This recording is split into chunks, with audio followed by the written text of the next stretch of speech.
Hi students, welcome back to Fluent English with Shekhar. Dear SSLC students, your second language English is on 25th March. Many students lose marks not because they don't know the answers, but because they write the exam wrongly. In this video, I will explain 10 powerful exam writing secrets that most students never heard. If you follow these strategies, you can avoid fear, save time and score more marks. Dear friends, before continuing video, those who are watching my channel without subscription, please subscribe to my channel and watch my videos. And also don't forget to like and share my videos among your friends. First 5-minute strategy, that is very important. When you receive the question paper, don't panic. Don't immediately start writing. Use first 5 minutes only for scanning the question paper. Look for grammar questions, unseen passages, and writing skills, long answers. Mark very easy questions mentally. Mentally ತುಂಬಾ easy questions ಅನ್ನ mark ಮಾಡ್ಕೋಬೇಕು. That will be very helpful in writing. ಈ first 5 minutes ಸ್ಟ್ರಾಟಜಿಯಿಂದ ನಿಮ್ಮ brain prepare ಆಗುತ್ತೆ. That will reduce your tension. ಅದು ನಿಮ್ಮ tension ಅನ್ನ ಕಡಿಮೆ ಮಾಡುತ್ತೆ. Come to second strategy, that is the marks versus time formula. Many students waste time on low marks questions. So instead of this, follow this simple trick. ತುಂಬಾ ವಿದ್ಯಾರ್ಥಿಗಳು ಕಡಿಮೆ ಮಾರ್ಕ್ಸ್ನ ಕ್ವೆಶ್ಚನ್ಗಳಿಗೆ ತುಂಬಾ time ಅನ್ನು ವೇಸ್ಟ್ ಮಾಡ್ತಾರೆ. ಸೊ ಅದರ ಬದಲಿಗೆ ನೀವು ಈ ರೀತಿ ಮಾಡಿ. Follow this simple rule. Allocate 30 seconds for 1 mark question or multiple choice questions, 1 to 2 minutes for 2 marks questions, 2 to 3 minutes for 3 marks questions, and 4 to 5 minutes for 4 marks questions. Never spend 5 minutes for a 1 mark question. So by following this technique, you can save 10 to 15 minutes. Come to strategy number 3, that is grammar section secret. Most SSLC English grammar questions come from predictable areas. ಅಂದ್ರೆ ಹಲವಾರು English grammar questions ನಾವು predict ಮಾಡ್ತಕ್ಕಂಥ ಏರಿಯಾದಿಂದನೇ ಕೇಳಿರ್ತಾರೆ. So focus on articles, prepositions, tenses, active voice and passive voice, question tags, reported speech, etcetera. When confused, choose the option that sounds natural in spoken English. For example, she dash in bracket go to school yesterday. That is wrong sentence. Actually, we have to correct it. The correct answer is she went to school yesterday, because yesterday is past tense. Like this, we have to guess the answer through natural spoken English. Such kind of questions will be asked in appropriate tense forms. Come to strategy number 4, prose answer writing technique. For prose questions, don't copy the entire paragraph from the lesson. Prose ಅಲ್ಲಿ ನೀವು answer ಅನ್ನ ಬರೆಯುವಾಗ lesson ಇರತಕ್ಕಂಥ ಇಡೀ paragraph ಅನ್ನ copy ಮಾಡಬೇಡಿ. Instead use this structure. ಅದರ ಬದಲು ಈ ರೀತಿಯ ಸ್ಟ್ರಕ್ಚರ್ ಅನ್ನ ಫಾಲೋ ಮಾಡಿ. ಫಸ್ಟ್ ಒನ್ ಸೆಂಟೆನ್ಸ್ ಇಂಟ್ರೊಡಕ್ಷನ್, ಅಂದ್ರೆ ಅದು ಕ್ವಶನ್ ಅಲ್ಲೇ ಅರ್ಧ ಆನ್ಸರ್ ಬಂದಿರುತ್ತೆ. Second technique is main answer. So ನಾವು ಒಂದು ಸೆಂಟೆನ್ಸ್ ಅನ್ನ ನಾವು ಕ್ವಶನ್ ಅಲ್ಲೇ ಮಾಡಬಹುದು. ಇನ್ನೊಂದು ಮೇನ್ ಆನ್ಸರ್ ಪಾಯಿಂಟ್ ಅನ್ನ ನಾವು ತಲೆಯಲ್ಲಿ ಇಟ್ಕೋಬೇಕಾಗತ್ತೆ. ಅಂಡ್ ಒನ್ ಸಪೋರ್ಟಿಂಗ್ ಡಿಟೇಲ್, ಜೊತೆಗೆ ಒಂದು ಸಪೋರ್ಟಿಂಗ್ ಡಿಟೇಲ್ ಆನ್ಸರ್ ಅನ್ನ ಬರಿಬೇಕಾಗತ್ತೆ. ಸೊ ಫಾರ್ ಎಕ್ಸಾಂಪಲ್, ಈ ಒಂದು ಕ್ವಶನ್ ನೋಡಿ ನಿಮ್ಗೆ ಅರ್ಥ ಆಗುತ್ತೆ ಯಾವ ರೀತಿ ಈ ಸ್ಟ್ರಾಟಜಿನ ನಾವು ಎಕ್ಸಾಮ್ ಅಲ್ಲಿ ಯೂಸ್ ಮಾಡ್ಕೋಬಹುದು ಅಂತ. For example, why did the old man refuse to take extra money? So ಇದಕ್ಕೆ ಆನ್ಸರ್ ಏನಪ್ಪಾ ಅಂತಂದ್ರೆ, the old man refused to take extra money because, ಇಲ್ಲಿ ನೋಡಿ ಒಂದು ಸೆಂಟೆನ್ಸ್ ಆನ್ಸರ್ ಕ್ವಶನ್ ಅಲ್ಲಿ ಇದೆ. the old man refused to take extra money because, ಈ ಒಂದು ಸೆಂಟೆನ್ಸ್ ನ ಆಲ್ಮೋಸ್ಟ್ ಆನ್ಸರ್ ಕ್ವಶನ್ ಅಲ್ಲಿ ಇದೆ. ನೆಕ್ಸ್ಟ್, ಬಿಕಾಸ್ ಆದ್ಮೇಲೆ he was a man of principles, ಇದನ್ನ ನಾವು ಎಕ್ಸ್ಟ್ರಾ ಸೇರಿಸಬೇಕಾಗುತ್ತೆ. ಸೊ ಅಲ್ಲಿಗೆ ಒಂದು ಸೆಂಟೆನ್ಸ್ ಆಯ್ತು. then he agreed to sell his land for $1,200 even though he had almost double land. So ಈ ರೀತಿ ಆನ್ಸರ್ನ ನಾವು ತುಂಬಾ ಒಂದು ಸಿಂಪಲ್ ಸೆಂಟೆನ್ಸ್ ಅಲ್ಲಿ ಕಲ್ತ್ರೆ you can fetch good marks. Come to fifth one, poetry answer strategy. In poetry section students make 2 mistakes. Writing too long answers, ಅಂದ್ರೆ ತುಂಬಾ long answers ಅನ್ನ ಬರೆಯೋದು. Second one, forgetting the poetic meaning. So poetic meaning ಅನ್ನ ಮರ್ತು ಬಿಡೋದು. ಹಾಗಾದ್ರೆ ಇದ್ರ ಬದಲು ಏನ್ ಮಾಡ್ಬೇಕು? Instead of that, identify the central idea. ಆ ಕ್ವಶನ್ ಇನ ಸೆಂಟ್ರಲ್ ಐಡಿಯಾನ ಅರ್ಥ ಮಾಡ್ಕೊಳ್ಳಿ. And write 2-3 clear sentences. ಆಮೇಲೆ ಒಂದು 2-3 ಕ್ಲಿಯರ್ ಸೆಂಟೆನ್ಸ್ ನ ಬರೆದ್ರೆ ಸಾಕಾಗುತ್ತೆ. C for example, how does the poet describe that the earth has an ocean of patience in the poem I am land? The answer for this question is, the poet describes that the earth has an ocean of patience. ನೋಡಿ, ಈ ಒಂದು sentence question ಅಲ್ಲಿ ಇದೆ, ಅದನ್ನ ನಾವು ಹಾಗೆ ಮತ್ತೆ ಬರೆದ್ರೆ ಮುಗಿದೋಯ್ತು. Next sentence, the human beings are troubling the earth. They own, they by, dig, flow and fence the land, but the land bears all the cruelty. ನೋಡಿ, ಈ ರೀತಿ ನಾವು ಒಂದು ಆನ್ಸರ್ಸ್ ಅನ್ನ ತುಂಬಾ ಸಿಂಪಲ್ ಆಗಿ ಪ್ರಿಪೇರ್ ಮಾಡೋಕ್ಕಾಗತ್ತೆ. Come to next strategy, unseen passage smart method. Many students read the passage again and again for 2-3 times, but it is waste of time. Instead of that, read the passage only once, next read the questions, then try to find the answer in the passage. This is called target reading.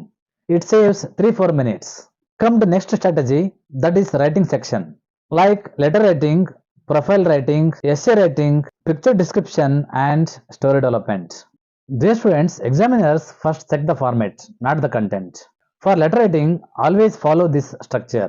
Letter format, sender address, date, receiver address, greeting, body of the letter and closing. Even if your English is simple, correct format gives marks.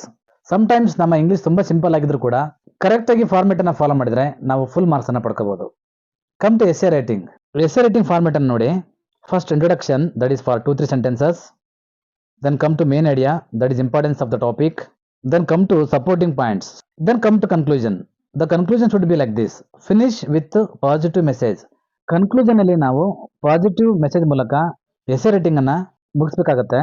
ಆ positive message usually ಈ ತರ ಇರುತ್ತೆ. Therefore, we should protect our environment or save our trees ಅಥವಾ plants ಅಥವಾ plant more trees.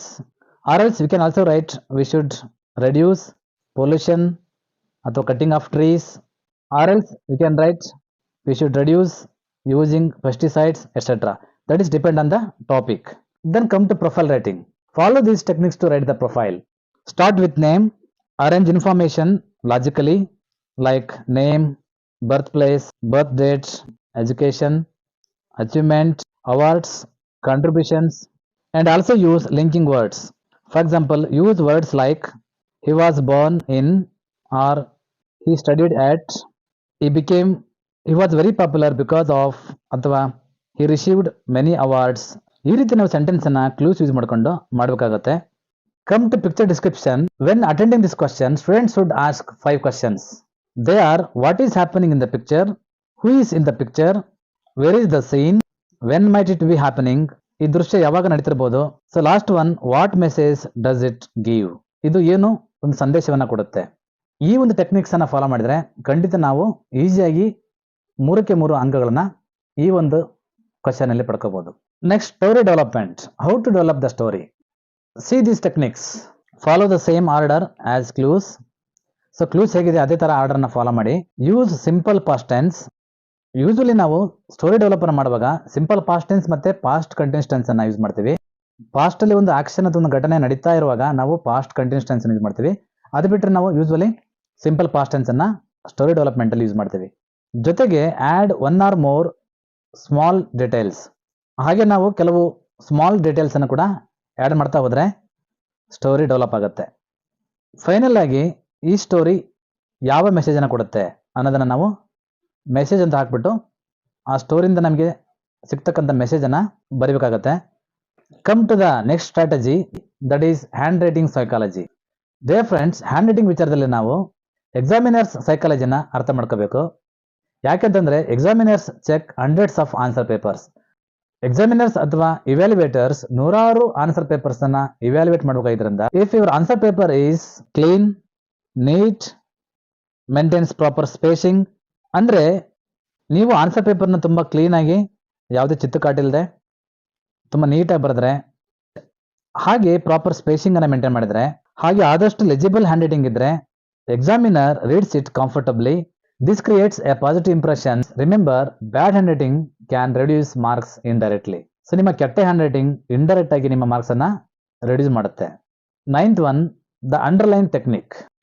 Always underline the important keywords, names, key phrases.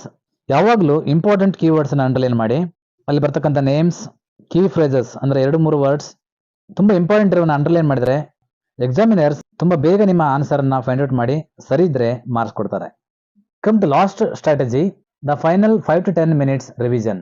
Never leave the hall immediately. ನೀವು exam hall ಅನ್ನ immediate ಆಗಿ ಬಿಟ್ಟು ಹೋಗ್ಬೇಡಿ. Use last 5-10 minutes to check. ನೋಡಿ ಯಾವ್ದು spelling mistake ಆಗಿದೆ ಚೆಕ್ ಮಾಡಿ. ದೆನ್ ಕ್ವಶನ್ ನಂಬರ್ಸ್ ಸರಿ ಇದೆಲ್ಲ ಚೆಕ್ ಮಾಡಿ.